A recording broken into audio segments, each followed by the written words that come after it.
Appearances can be deceptive, and the Toyota Aygo is proof, because while it looks minute on the outside, there is actually just enough room even for adults here in the back. I mean, I'm 5'10" and my knees aren't touching the seat in front, and my head isn't actually touching the roof either. Now, it's obviously not massive, but it's pretty good for a city car, and because you can get it as a 5-door, getting in and out of the back isn't all that difficult. The little Aygo is surprisingly roomy here in the front. If you notice, the dash is recessed slightly, which helps create more space for the driver and the passenger. I also like this central heater unit with these funky switches, and it actually glows orange at night time. There's some decent practicality throughout the cabin as well. Some good sized door bins, quite a big glove box there, a couple of cup holders, and a few cubbies where you can store your bits and bobs. And being a Toyota, everything in here feels pretty well made.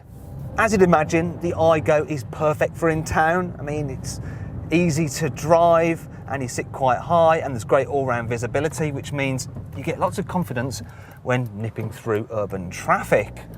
But my favourite thing about it is the fact it's nice and dinky, which means it's dead simple to park.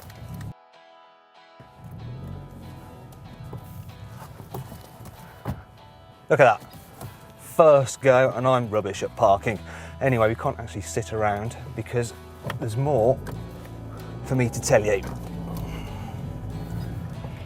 The Aygo is only available with a 1 litre 3-cylinder petrol engine, and while it's perfectly adequate for in the city, at higher speeds it does start to struggle. And when you're on a twisty road such as this, you notice some other problems, such as really unresponsive steering. I mean, look, I can waggle the wheel and the car hardly moves.